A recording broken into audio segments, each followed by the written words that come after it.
اعوذ باللہ من الشیطان الرجیم، بسم اللہ الرحمن الرحیم۔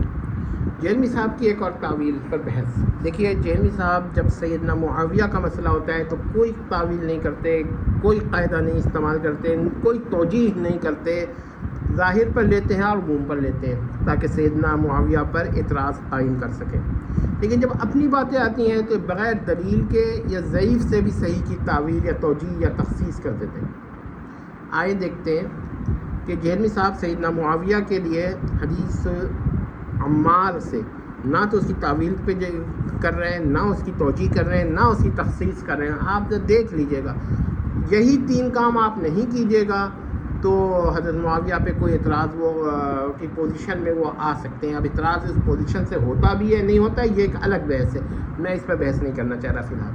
لیکن جہلمی صاحب اس پوزیشن میں اپنے آپ کو لانے کے لیے نہ تو حدیث عمار کی کوئی تعویل کرتے ہیں، ایک 2.1 پوائنٹ تھا، 2 پوائنٹ یہ ہے کہ ایپسٹیمک پوائنٹ، سیکنڈ ایپسٹیمک پوائنٹ یہ ہے کہ وہ اس کی کوئی توجیح بھی نہیں کرتے، تھرڈ ایپسٹیمک پوائنٹ یہ ہے کہ وہ کوئی اس کی تخصیص بھی نہیں کرتے، یعنی ظاہری معنی کی تخصیص بھی کر لیں تو حضرت معاویہ پہ کوئی اعتراض کی پوزیشن میں وہ آتے ہی نہیں ہیں، یہ پوائنٹ ہے۔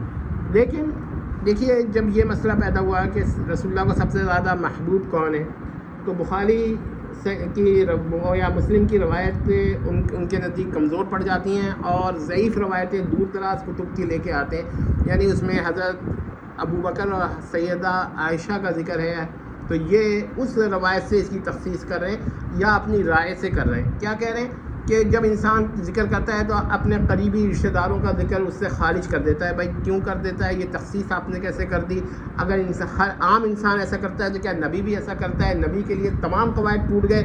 آپ نے بخاری کی مضبوط روایت کو ایک نسبتاً غیر صحیح روایت سے، غیر مضبوط کہنا چاہیے کیونکہ صحیح تو ہے نہیں وہ روایت، تو غیر مضبوط روایت سے تخصیص کر دی یا اپنی رائے سے کر دی، یا اس غیر صحیح روایت کو پہ اپنی رائے ملا کر آپ نے قوت پیدا کرنے کی صحیح کی، ایسا نہیں ہوتا۔ تو لیکن اس سے یہ پتہ چلا کہ جب حضرت ابوبکر کی دشمنی ہو، حضرت عمر کی دشمنی ہو، حدیث کی تخصیص ہو، تعویل کا مسئلہ ہو، تو یہ کہتے ہیں کہ انسان جب ذکر کرتا ہے کہ کس سے زیادہ محبت ہے تو اپنے قریبی رشتہ داروں، بیٹے وغیرہ کا، بیٹیوں کا، یا ان کو الگ کر دیتا ہے۔ بھئی کیوں کر دیتا ہے؟ نہیں، آپ نے کیسے سپوز کر لیا کہ نبی یہ کام کرتے ہیں بغیر دلیل کے؟ اور دوسری بات یہ ہے کہ اگر کرتا ہے تو اس کا مطلب ہے کہ یہ تخصیص ہو گئی نا، تو آپ نے بغیر دلیل کے تخصیص کر لی، اپنی رائے سے کر لی یا اس ضعیف حدیث سے کر لی، یا رائے اور ضعیف حدیث کو ملا کر اس میں قوت پیدا کرنے کا آپ کو یہ وہم پیدا ہوا۔ ٹھیک ہے نا، یہ بات ہے۔ تو آپ سوچئے، دیکھیے، اب ہم کہتے ہیں کہ چلیے آپ اپنے اصول پہ بات کیجئے۔ آپ نے صحیح بخاری کی روایت کو تخصیص اور کر لی، ٹھیک ہے، اور حضرت ابوبکر اور حضرت عمر کے بارے میں، یا حضرت ابوبکر اور حضرت عائشہ رضی اللہ تعالی عنہما کے بارے میں یہ عقیدہ نہیں رکھا کہ رسول اللہ سب سے زیادہ ان سے محبت کرتے تھے، ان دونوں سے، یہ نہیں رکھا، مردوں میں ان سے اور خواتین میں ان سے، تو یہ آپ نے نہیں رکھا۔ تو اب آپ نے کیا رکھا کہ ایک دوسری روایت لے کر آئے اور اس سے اس کی تخصیص کر رہے ہیں، یعنی کہ حضرت اس میں علی کو بھی آپ نے خارج کر دیا اس روایت سے کہ اس میں عام نہیں ہے، اور سیدہ فاطمہ رضی اللہ تعالی عنہا کو بھی خارج کر دیا کہ یہ عام نہیں تھا، بخاری کی روایت عام نہیں ہے، ان سے یہ دونوں خارج ہیں۔ ٹھیک ہے نا، آپ نے تخصیص کر دی تھی، یہی اصول تو اپنا یہاں رکھ لیتے کہ کسی صورت سے خارج کر دیتے۔ باقی کس کو؟ حضرت معاویہ کو، کس سے؟ یہ حدیث و عمار سے۔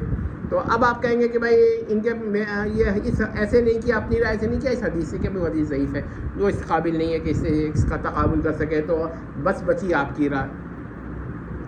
تو جب اس کا مطلب ہے جب آپ چاہیں گے رائے اپنی استعمال کر لیں گے، جب چاہیں گے اپنی رائے استعمال نہیں کریں گے، جب چاہیں گے ضعیف حدیث کو اپنی رائے سے قوی قرار دے دیں گے، اور اگر قوی نہیں ہو رہی تو ایک رائے پیش کریں گے کہ میری رائے اور یہ ضعیف روایت، یہ دونوں اگر ایک ساتھ ہو جائیں تو یہ قوی ہو جاتی ہے۔ یہ بھی ایک رائے ہے نا، کہ رائے جمع حدیث آپ کی رائے میں قوی، یعنی آپ کی ایک رائے اور حدیث دونوں جمع ہو جائیں تو آپ کی تیسری رائے یہی ہے کہ یہ قوی ہو جاتا ہے اور تخصیص کر دیتا ہے، کس کی کر دیتا ہے؟ صحیح حدیث کی۔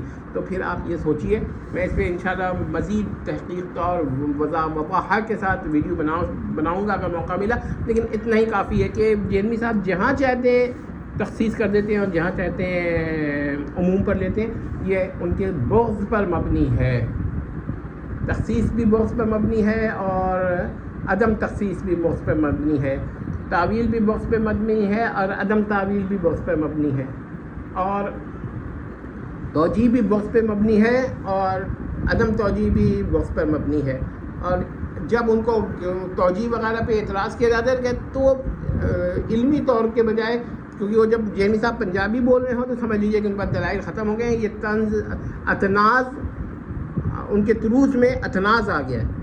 تو یاد رکھیے گا کہ بہت ہی غلط کام کر رہے ہیں جیلمی صاحب کا یہ طریقہ ہے۔ اچھا، یہاں پر اسے ایک آخری بات کہ میرے اس انداز سے لوگوں کو یہ شبہ ہوگا کہ میں ڈائریکٹ مخاطب کر رہا ہوں، جی یہ بالواسطہ تخاطب ہے، ہاں انداز ایسا ہو گیا ہے کہ یہ ڈائریکٹ مخاطب ہے، لیکن یہ میں نے کلیئرفائی کر دیا ہے، کیونکہ میں ان کو اب وہ مجھ کو ہم دونوں ایک دوسرے کے اس قابل نہیں سمجھتے ہوں گے کہ میری بات کو وہ میں ان کو ڈائریکٹ مخاطب کروں یا وہ مجھ کو، ہاں مجازاً اگر ہو جا رہا ہے تو ایک الگ بحث ہے۔ والسلام علیکم۔